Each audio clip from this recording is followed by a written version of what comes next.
சூப்பரா மணக்க மணக்க நம்ம கல்யாண வீட்டு ரசம் ரெடி ஆயிடுச்சு.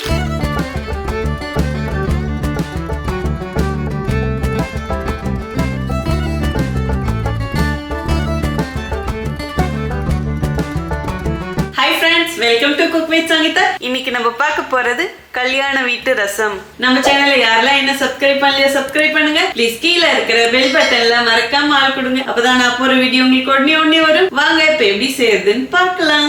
இப்போ கல்யாண வீட்டு ரசம் பண்றதுக்கு தேவையானதெல்லாம் நம்ம அரைச்சிக்கலாங்க. அதுக்கு ஒரு மிக்ஸி ஜார் எடுத்துக்கிட்டேன். ஃபர்ஸ்ட் ட்ரையா அரைக்கிறத போட்டுக்கலாம். 1.5 டீஸ்பூன் மிளகு எடுத்திருக்கேன், அதையும் போட்டுக்கலாம். 1 டீஸ்பூன் ஜீரகமும் இதோட போட்டுக்கலாம். ஒவ்வொருத்தரும் ஒரு மாதிரி ரசம் வைப்பாங்க. நான் மிளகு அதிகமாகவும் ஜீரகம் கொஞ்சம் கம்மியாகவும் போடுவேன். ஏன்னா ஜீரகம் கொஞ்சம் கசப்பு தன்மை கொடுக்கும். ஸோ நீங்க உங்களுக்கு தகுந்த மாதிரி அட்ஜஸ்ட் பண்ணி போட்டுக்கோங்க. இதோடையே ஒரே ஒரு காஞ்ச மிளகாயும் போட்டுக்கலாம். இப்போ இது ஃபர்ஸ்ட் கொரகொரப்பா அரைச்சி எடுத்துட்டு வந்துடுறேங்க. பாருங்க, இந்த மாதிரி கொரகொரன்னு அரைச்சிக்கணும். நம்ம வைக்கிற ரசத்தோட டேஸ்ட் இதுல தான் இருக்குன்னு சொல்லுவேன். நீங்க மட்டும் இதை நைஸா அரைச்சிட்டா கண்டிப்பா டேஸ்டே வராது, கசப்பு காரம் அதிகமாயிடும். ஸோ அதனால இது மாதிரி ஒன்னும் பாதியமா இருக்கணும். இதுல தேவையான மற்ற பொருட்களும் சேர்த்துக்கலாம்.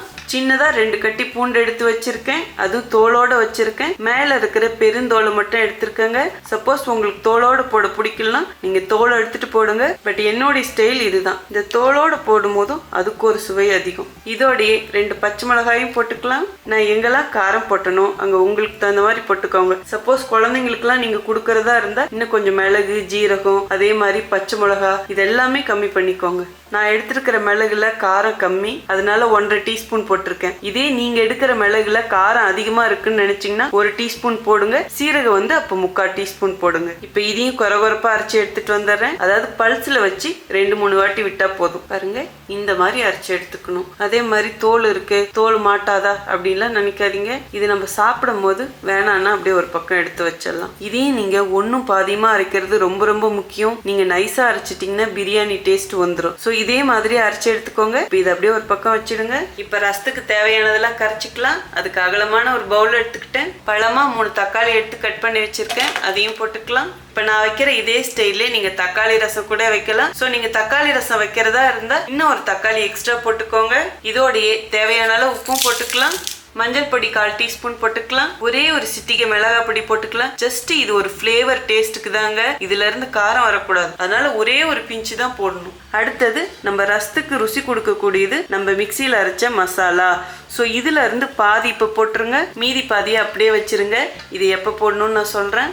அடுத்தது கொஞ்சமா புளி எடுத்து ஊற வச்சிருக்கேன். இங்க பாருங்க, குட்டியா ஒரு லெமன் இருக்குல்ல, அந்த சைஸ் தான். ஸோ இந்த அளவுக்கு போட்டா போதும். நான் இது ஊற வச்ச புளியை அப்படியே போட்டுறேன். சப்போஸ் உங்களுக்கு இது மாதிரி போட பிடிக்கலன்னா நீங்க நல்லா கரைச்சிட்டு புளி தண்ணியாவும் ஊத்திக்கலாம். இதோடையே கொஞ்சமா கருவேப்பிலையும் போட்டுக்கலாம். நான் காம்போட போடுறேன், நீங்க காம்போட இஷ்டப்பட்டா போடுங்க, இல்லைன்னா வெறும் இலை மட்டும் போடுங்க. பட் நான் செய்யற மாதிரி செய்யுங்க, அதுக்குரிய சுவை கண்டிப்பா கிடைக்கும். நல்லா அரை கைப்பிடி அளவு கொத்தமல்லி எடுத்து வச்சிருக்கேன். இங்க பாருங்க, நல்லா காம்போட இருக்கணும், இங்கதான் ருசியே இருக்கு. ஸோ இப்போ இதை அப்படியே ஒன்னும் பாதியமா அப்படியே கிள்ளி போட்டுக்கலாம். இது எல்லாத்தையும் ஒன்று சேர்த்து கரைச்சிக்கலாங்க. நான் போட்டிருக்கிறது பெங்களூர் தக்காளி. உங்களுக்கே தெரியும் நான் பெங்களூர்ல இருக்கேன்னு. இங்கே நல்ல நாட்டு தக்காளி கிடைக்காது, அந்த கிராஸ் தக்காளி தான் கிடைக்கும். ஸோ உங்களுக்கு நாட்டு தக்காளி கிடைச்சதுன்னா அது போடுங்க, இன்னும் சுவையா இருக்கும். நீங்க பெங்களூர் தக்காளியில செய்யறதா இருந்தா அதுல புளிப்பு தன்மை கம்மியா இருக்கும். அதுக்கு தகுந்த மாதிரி புளி அட்ஜஸ்ட் பண்ணி போட்டுக்கோங்க. இந்த தக்காளியை மிக்சியிலலாம் அரைக்க வேணாம். இப்போ நான் செய்யற மாதிரி கையிலே போட்டு பசங்க, இப்போ இன்னும் சுவை கூடுதலா இருக்கும். பாருங்க, இப்படி ஒன்றும் பாதியமா பிசைஞ்சிட்டு இப்போ இதில் கொஞ்சம் தண்ணி ஊற்றிக்கலாம். இப்போ இன்னும் நல்லா பிசைஞ்சு கொடுங்க. ரொம்ப நல்லா நைஸாக பிசையணும்னு கிடையாதுங்க. தக்காளி அப்படியே அங்கங்கே கட்டி கட்டியாக கிடக்கணும், அதுதான் சுவை. ஸோ இந்த அளவுக்கு நல்லா பிசைஞ்சுக்கிட்டா போதுங்க. இப்போ ரசம் கூட்டி வச்சுட்டோம். வாங்க எப்படி ரசம் தாளிக்கிறதுங்கிறதும் பார்க்கலாம். ரசம் தாளிக்கிறதுக்கு ஸ்டவ் ஆன் பண்ணி ஒரு பாத்திரம் வச்சுட்டேன். இப்போ இதில் தேவையான அளவு எண்ணெய் ஊற்றிக்கலாம். நான் தேங்காய் எண்ணெய் தாங்க ஊற்றுறேன். நீங்கள் நார்மலாக எந்த எண்ணெயில் சமைப்பீங்களோ அந்த எண்ணெயும் விட்டுக்கலாம். இதுலேயே கடுகு 1/2 டீஸ்பூன் போட்டுக்கலாம். அடுப்பணல் மீடியமாக வச்சுக்கோங்க. கடுகு பொரிஞ்சிருச்சு. இதோடையே ஒரே ஒரு பிஞ்ச் வெந்தயம் போட்டுக்கலாம். 2 காஞ்ச மிளகாய் போட்டுக்கலாம். நான் முன்னாடியே சொன்ன மாதிரி காரம் உங்களுக்கு தகுந்த மாதிரி அட்ஜஸ்ட் பண்ணிக்கோங்க. அடுத்தது 1 டீஸ்பூன் பெருங்காய பொடி எடுத்து வச்சிருக்கேன். இதில் கொஞ்சமாக தண்ணி ஊற்றுங்க. இதை நல்லா தண்ணியில் கரைச்சிக்கலாங்க. பெருங்காய தூளாகவும் போடலாம். பட் இந்த மாதிரி அந்த பெருங்காய பொடி தண்ணியில் கரைச்சி ஊற்றும் போதும் இன்னும் நல்லா ஃப்ளேவரும் நல்லா இருக்கும், டேஸ்ட்டும் நல்லா இருக்கும். சப்போஸ் உங்ககிட்ட கட்டி பெருங்காயம் இருந்தால் அதை பொடி பண்ணிட்டு சுடு தண்ணியில இதே மாதிரி ஊற வச்சு ஊத்துங்க. இதை விட அது சுவையா இருக்கும். இப்போ இந்த பெருங்காய தண்ணி அப்படியே ஒரு பக்கம் வச்சிடுங்க. அடுத்தது மிளகு, சீரகம், பூண்டுலாம் பொடி பண்ணி வச்சோம் இல்லைங்களா, அதுல மீதி எடுத்து வச்சிருக்கோம்ல, அதை இப்போ இதுலயே போட்டுக்கலாம். இதுலயே கொஞ்சம் கருவேப்பிலையும் போட்டுக்கலாம். அடுப்பை நல்லா கம்மியா வச்சு ஒரே ஒரு நிமிஷம் இது எல்லாத்தையும் வதக்கலாங்க. A few minutes later. ஒரு நிமிஷம் வதக்கியாச்சுங்க. இனிமே கூட்டி வச்ச ரசத்தை இதுலயே ஊத்திடலாம். இப்போ எந்த அளவுக்கு உங்களுக்கு ரசம் வேணுமோ அதுக்கு தகுந்த மாதிரி தண்ணி ஊற்றி கூட்டி வச்சுக்கோங்க. இப்போ தண்ணியில பெருங்காயம் கலக்கி வச்சோம் இல்லைங்களா, அதை ஊத்திடுங்க. தாளிக்கும் போது போறதை விட இந்த மாதிரி ரசம் கூட்டி வச்சதுக்கு அப்புறம் பெருங்காய தண்ணி ஊத்துங்க. இன்னும் கொஞ்சம் கொத்தமல்லி தழை எடுத்துக்கோங்க. இதையும் பிச்சு போட்டுடலாம். கொத்தமல்லி, கருவேப்பிலை அதிகமாக போடுவேன், அப்போதான் டேஸ்ட் நல்லா இருக்கும். நீங்கள் உங்களுக்கு பிடிச்ச மாதிரியும் போட்டுக்கலாம். இப்போ எல்லாத்தையும் நல்லா மிக்ஸ் பண்ணுங்க. மிக்ஸ் பண்ணி கொடுத்துட்டு உப்பு புளிப்புலாம் கரெக்டாக இருக்கான்னு பார்த்துக்கோங்க. உங்களுக்கு தகுந்த மாதிரி அட்ஜஸ்ட் பண்ணிக்கோங்க. இப்போ அடுப்பணல் மீடியமாக வச்சுருங்க.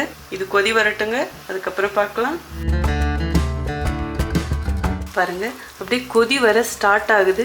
இந்த டைம்ல அடுப்பு இன்னும் கொஞ்சம் கம்மி பண்ணிடுங்க. என்னை பொறுத்த வரையிலும் இப்படி பபிள்ஸ் வந்தவொடனே ஸ்டவ் ஆஃப் பண்ண மாட்டேன். நல்லா ஃபுல்லா தளைஞ்சு ஒரு கொதி வரணும். ஸோ என்னோட ஸ்டைல் அதுதான். அப்புறம் கமெண்ட் பாக்ஸ்ல சொல்லாதீங்க ரசம் கொதிக்க கூடாது, எனக்கும் தெரியும். பட் நான் வைக்கிற இந்த ஸ்டைல்ல ஒரு வாட்டி வச்சு பாருங்க, அப்புறம் நீங்களே சொல்லுவீங்க. இப்ப பாருங்க நிறைய கொதி வர ஆரம்பிச்சிருச்சு. இந்த ஸ்டேஜில் 2 பச்சை மிளகாயை முழுசா போட்டுக்கலாம். அதாவது பச்சை மிளகாய் போடுறது விருப்பப்பட்டா போடுங்க, இல்லைன்னா பரவாயில்ல. இந்த பச்சை மிளகாய் போடுறது ஒரு ஃப்ளேவருக்காக தான். அவ்வளோ வாசனையா சூப்பரா இருக்கும். பட் இதுல இருந்து காரம் வெளியே வராது. இந்த ஸ்டேஜில் அப்படியே கொஞ்சம் அடுப்பு நல்லா தூக்கி விடுங்க. இது ஃபுல்லா ஒரு கொதி வரட்டும். பாருங்க இப்போ நல்லா கொதி வருது. இப்போ ஸ்டவ் ஆஃப் பண்ணிடுங்க. அப்படி ஒரே ஒரு கலர் அப்படி எவ்வளோ மனம் அடிக்க தெரியுங்களா?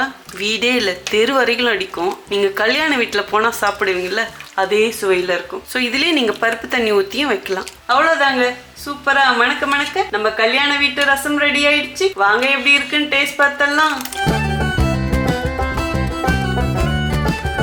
மேலே கொஞ்சமா கொத்தமல்லி. ஸோ சூப்பராக நம்ம ரசம் ரெடி ஆயிடுச்சு. எப்படி இருக்குன்னு டேஸ்ட் பார்க்கறதுக்கு முன்னாடி தேவையான டிப்ஸ் கொடுத்துட்றேங்க. ரசம் வைக்கிறது ரொம்ப ரொம்ப ஈஸி தான். ஒவ்வொருத்தரும் ஒரு மாதிரி வைப்போம். ஆனா எங்கேயோ ஒரு சிறு தவறு செய்யறதுனால நமக்கு ரசம் டேஸ்டா வராம இருக்கும். எப்படி வச்சாலும் ரசம் டேஸ்டே வரல அப்படின்னு நினைச்சீங்கன்னா இப்ப நான் செஞ்ச இதே மெத்தட்லயே வைங்க, அவ்வளோ சூப்பரா இருக்கும். காரம் மட்டும் நீங்க உங்களுக்கு தகுந்த மாதிரி போட்டுக்கணும். இப்ப நான் வச்சிருக்கிறது நல்லா தொண்டைக்கு இதமா காரம் சாரமா சூப்பரா இருக்கும். இதுக்கு மெயினா டிப்ஸ்ன்னு பாத்தீங்கன்னா இதுக்கு நம்ம போடக்கூடிய பொருட்கள் எந்த முறையில செய்யறோங்கிறது இருக்கு. இதுல ஒரு உலகமே இருக்குன்னு சொல்லலாம். அவ்வளோ கொத்தமல்லி, கருவேப்பிலை, மிளகு, சீரகம், பூண்டு, நமக்கு எதிர்ப்பு சக்தி தரக்கூடிய நிறைய பொருட்கள் இதுல போட்டிருக்கோம். ரொம்ப ரொம்ப நல்லது. அதுவும் இப்ப மழை சீசன்லாம் ஸ்டார்ட் ஆயிடுச்சு. கண்டிப்பா நான் வச்ச இதே மெத்தட்ல செஞ்சு பாருங்க. வெறும் ரசம் மட்டும் சுட சுட சாதத்துல ஊத்தி நல்லா குழச்சி சாப்பிட்டோமா அவ்வளோ ருசியா இருக்கும். ஈவன் நீங்க இதை அப்படியே சும்மாவே குடிக்கலாம், சூப்பு மாதிரி. இந்த அளவுக்கு தெரிஞ்சுக்கிட்டாலே இந்த ரசத்தை சூப்பரா செஞ்சிடலாங்க. இப்ப இந்த ரசத்தை நம்ம சாதத்தோட ஊத்தி எப்படி இருக்குன்னு டேஸ்ட் பார்த்தலாம். நல்லா கொலையை பிசைஞ்சு சாப்பிட்ருவோம். நீங்கள் இதுக்கு தொட்டுக்க ஈவன் அப்பளம் வச்சா கூட போதும். அதே மாதிரி உருளைக்கிழங்கு வறுவலும் வைக்கலாம். அப்படியே தொண்டைக்கு நான் சொன்னல இதமாக இருக்குது, நல்லா சூடாக இருக்கும். அதுவும் நாங்கள் வேறு பெங்களூர் கிளைமேட்டில் இருக்கோம். ஆஹா, இந்த கல்யாண வீட்டு பந்திக்குள்ளே போகும்போது ரசம் வாசம் வரும் பாருங்க, அப்படியே அசல் அந்த வாசம் அடிக்குது. அதுக்கு பூண்டு, பெருங்காயெல்லாம் நான் சொன்ன மாதிரி போடுங்க, அவ்வளோ ருசியாக இருக்கும். ஸோ கண்டிப்பாக உங்கள் எல்லாருக்குமே அது இந்த சீசனுக்கு ரொம்ப யூஸ்ஃபுல்லாக இருக்கும். நீங்களும் இதே மாதிரி செஞ்சு பார்த்துட்டு ப்ளீஸ் எப்படி இருக்குன்னு சொல்லிட்டு கமெண்ட் பாக்ஸில் சொல்லுங்கள். உங்களுக்கு இந்த ரெசிபி பிடிச்சதுன்னா ப்ளீஸ் மறக்காமல் ஃபர்ஸ்ட் ஒரு லைக் கொடுத்துருங்க. ரொம்ப ரொம்ப பிடிச்சதுன்னா உங்கள் ஃப்ரெண்ட்ஸ் அண்ட் ஃபேமிலிக்கு ஷேர் பண்ணுங்க. நீங்கள் இதுவரையில் எனக்கு கொடுத்துட்ருக்க அன்புக்கும் ஆதரவுக்கும் ரொம்ப ரொம்ப நன்றி. உங்களுக்கு என்ன ரெசிபி வேணுமோ ப்ளீஸ் அதுவும் கமெண்ட் பாக்ஸில் சொல்லுங்கள். ஃபேஸ்புக்லேயும் நம்ம குக் வித் சங்கீதா பேஜஸ் இருக்குது. ப்ளீஸ் அதுவும் அப்படியே லைக் பண்ணி ஃபாலோ பண்ணிக்கோங்க. அடுத்த ஒரு சூப்பர் ஸ்பெஷல் வீடியோவில் சந்திக்கிறேன். Until then, see you. Bye bye. Love you all.